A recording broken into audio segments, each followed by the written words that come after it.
Bismillahirrahmanirrahim. Assalamualaikum warahmatullahi wabarakatuh. Ibarat Allah yang kami muliakan, menurut BMKG Indonesia dan juga para pakar gempa dari luar negeri mengatakan Indonesia punya peluang mengalami gempa, apalagi Jawa yang memiliki 2 sesar raksasa di Jawa ini, termasuk di Jabodetabek sampai ke Cirebon, kemudian di daerah Jawa Timur termasuk Jogja, itu ada sesar yang sangat besar, ditambah beberapa sesar lainnya. Ini kalau terjadi gempa yang dahsyat, diperkirakan sampai 9,5 skala Richter. Akan seperti apa nasib kita ke depan? Allahu a'lam. Kita hanya berdoa dan berharap semoga tidak, semoga tidak. Saya juga berharap demikian dan kita aminkan bersama-sama. Mari, amin ya rabbana amin. Kulali, seorang pakar gempa Australia, baru saja menyampaikan bahwa dari Selat Sunda sana, dari Pandeglang, ada potensi gempa di dataran dangkal. Dan ini yang paling dikhawatirkan, Pak. Ini bisa menimbulkan tsunami setinggi 57 meter.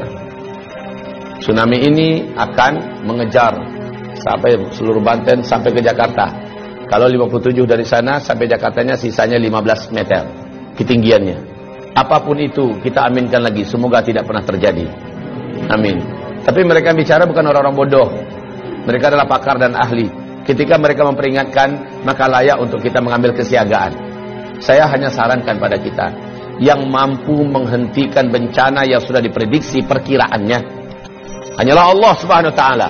Kalau begitu, ambil cara bagaimana Allah bisa mengalihkan atau menghentikan rencana bencana yang akan terjadi itu. Caranya gimana? Nabi sudah kasih tunjuk kepada kita. Pertama, lakukan taubat massal. Indonesia harus bertaubat. Dari apa bertaubat? Indonesia harus umumkan taubat ini kepada Allah Subhanahu wa taala, pemerintahnya, ulamanya, ya. Apa yang harus masyarakatnya diajak?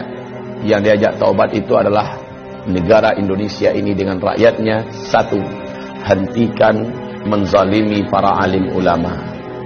Gus Nur hari Kamis tanggal 27 Oktober, dia menerima hari Kamis itu surat panggilan. Statusnya sebagai tersangka. Gus Nur menyampaikan dalam bentuk video, dia sampaikan, silakan laporkanlah. Sekarang saya sudah tersangka.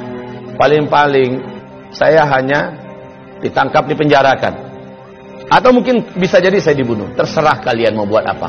Saya tidak ada takut. Tapi ingat oleh kalian, Allah Maha Bangun. Allah Maha Membalas. Allah Maha Hidup. Allah pasti akan melakukan apa yang akan dilakukannya kepada kalian. Catat oleh kalian katanya. Mulai jam ini, dari detik ini juga, kalian catat semua. Kalian akan menyaksikan hal-hal yang tidak pernah kalian inginkan selama ini. Ditindaklanjuti oleh Polda Palu. Yang gempa besar besoknya, maghribnya. Jadi hanya selang 24 jam terjadi gempa besar di Palu sana. Anehnya, semua rumah bangunan gedung yang ada di sekitar rumahnya dan pesantrennya Gus Nur yang ada di Palu hancur. Tapi gedung dan rumahnya, pesantrennya Gus Nur utuh seutuh-utuhnya. Berdiri kokoh, rapi serapi-rapinya. Sebelah-sebelahnya rata. Masya Allah, Allah kasih lihat. Bahkan kantor Polda yang ada pun tenggelam oleh tsunami. Tidak sedikit jumlah para aparat yang sampai hari ini belum ketemu. Ya Rabb, jangan sakiti ulama. Saya sudah sampaikan kepada pemerintah negeri Republik Indonesia tercinta ini. Anda berutang ke sana kemari dengan harga dan angka yang sudah sangat gila-gilaan. Dan ini membahayakan untuk NKRI ke depan. Sekarang mau Anda tambah utang berapa? Silakan tambah. Anda bangun di sana sini. Tapi dengan perilaku Anda menyakiti para alim ulama. Mereka wali-wali Allah di muka bumi ini. Mereka kekasih-kekasih Allah di muka bumi. Allah ratakan semua. Allah habisi semua yang kalian bangun. Bahkan nyawa kalian pun tidak akan terselamatkan. Ingat ini baik-baik, wahai para penguasa. Anda tak lama berkuasa. Hidup Anda juga tidak lama di muka bumi ini. Jika para alim ulama tidak Anda perlakukan dengan mulia. Ibarat Allah yang kami muliakan. Tidak ada rezim yang ada dalam sejarah lalu menentang para pembawa-pembawa dakwah, melainkan rezim itu akan berakhir dengan tragis. Baca sejarah, buka Al-Quran, buka sejarah. Bagaimana setiap rezim yang berani menentang pembawa-pembawa dakwah dengan tragis. Wa kadzalika ja'alna likulli nabiyyin aduwwa syayatinal insi wal jin. Musuh-musuh dakwah ini adalah setan-setan manusia dan setan-setan jin. Demikian Allah firmankan, yuhi ba'duhum ba'da zukhrufal qawli ghurura. Konspirasi mereka sesama mereka saling rapat dan akrab dalam rangka memadamkan dakwah. Tapi pada ujungnya, qul ja'al haqqa wa zahaqal batil. Kalau kebenaran sudah datang, kalau kebenaran sudah diusung dan dibawa, diperjuangkan, yang batil pasti akan enyah. Apa yang kurang dari Fir'aun? Puncuk dan puncak kekuasaan-kekuatan saat itu di tangannya. Negara-negara mana yang tidak takut dengan kekuasaan yang dimiliki oleh Fir'aun? Kekuasaan yang luas, bala tentara yang banyak, persenjataan yang hebat, media semuanya di tangannya, semua kekayaan ada di tangannya. Kurang apa Fir'aun? Dan Musa hanya seorang pendakwah biasa. Musa dengan pendampingnya Harun. Bani Israel orang-orang rakyat biasa, tapi mereka bersama Allah yang Maha Perkasa. Ketika semakin zalim Fir'aun kepada Musa, dengan fitnah yang bermacam-macam, dengan cara yang bermacam-macam untuk menghabisi Musa, akhirnya Fir'aunlah yang habis. Bala tentaranya habis, lumpuh semua. Bukan sekedar lumpuh, mati semuanya. Ditenggelamkan oleh Allah dalam Laut Merah. Kisah Fir'aun ini terulang, abad demi abad, terus terulang dan berulang. Namrus sebelumnya, Ibrahim yang disasar. Namrus habis, dihabisi bala tentaranya oleh Allah, hanya dengan tentara kecilnya berupa lalat. Namrus pun sekarat mampus. Bala tentaranya hebat-hebat, kekuasaannya yang hebat, semuanya habis oleh Allah Subhanahu wa taala ketika menyakiti wali Allah di muka bumi, yaitu Ibrahim alaihis salam, Nabiullah dan Rasul Allah. Abul Anbiya Ibrahim alaihis salam. Nabi Muhammad disakiti oleh Abu Jahal, Abu Lahab. Di Mekah dia petentang-petenteng ke sana kemari seolah dunia miliknya, membangun koalisi dan jaringan internasional kemana-mana dalam rangka menyakiti Nabi Muhammad, menyakiti para sahabat. Habis mereka dibuat oleh Allah Subhanahu wa taala.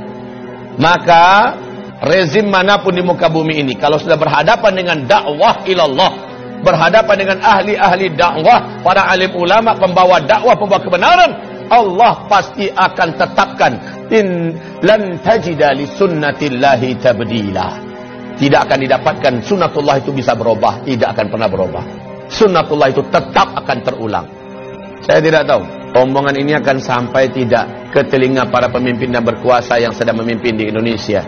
Saya tidak ingin para pemimpin yang ada, rejim yang ada berakhir tragis. Tugas saya hanya sekedar menyampaikan. Saya tidak punya wewenang apa-apa dalam menurunkan azab. Saya tidak menginginkan azab turun ke Indonesia ini. Saya ingin pemimpin kita memimpin dengan baik dan benar. Roda kepemimpinan pemerintah berjalan dengan baik dan benar. Masyarakat hidup dengan makmur, sejahtera, tertanggulangi masalah-masalah berat kehidupan mereka. Agama juga terjaga dan terawat. Maka baldatun thayyibatun wa rabbun ghafur terwujud. Ini yang saya mau. Tapi ketika yang dilakukan kebalikan daripada itu, maka inilah firman Allah Subhanahu wa taala di surat Al-A'raf ayat yang ke-96. Walau anna ahlal qura amanu wattaqau la fatahna 'alaihim barakatim minas sama' wal ard walakin kadzdzabu fa akhadnahum bima kanu yaksibun. Kalaulah suatu negara, suatu bangsa, penduduknya benar imannya kepada Allah dan mereka melaksanakan perintah-perintah Allah, meninggalkan larangan-larangan Allah dan Rasulnya, la fatahna alaihim barakatim minas sama'i wal ard, pasti kami bukakan selebar-lebarnya pintu-pintu barakah dan kebaikan dari langit dan juga yang keluar dari bumi. Walakin, tetapi sayang, kadzabu, mereka mendustakan, mereka melawan dan menentang. Fa'akhadnahum bima kanu yaksibun, kami siksa mereka. Fa'akhadnahum bima kanu yaksibun. Kapan siksaan itu? Apa amina ahlul qura ayatiyahum ba'suna bayata wa hum naimun? Apakah mereka merasa aman ketika dosa sudah dibuat di mana-mana, maksiat sudah dilakukan di mana-mana? Mereka masih merasa aman daripada siksa dan azab kami yang datang kepada mereka baghtatan, tiba-tiba. Wahum naimun, mereka sedang di rumah-rumah mereka, mereka sedang kumpul-kumpul dengan keluarga mereka, mereka sedang mau tidur atau sedang tidur. datang kepada mereka siksaan kami. Wahum naimun. Awa amina ahlul qura ayati yaum ba'suna duha, atau kami siksa mereka di waktu duha. Wahum yal'abun, mereka sedang main-main. Baik saudaraku, hamba-hamba Allah yang kami muliakan, insyaallah semoga bermanfaat yang saya sampaikan. Mari kita istighfar dan tutup dengan doa kafaratul majlis. Astaghfirullah, astaghfirullah, astaghfirullah. Subhanakallahumma wa bihamdika asyhadu an la ilaha illa anta astaghfiruka wa atubu ilaik. Wassalamualaikum warahmatullahi wabarakatuh.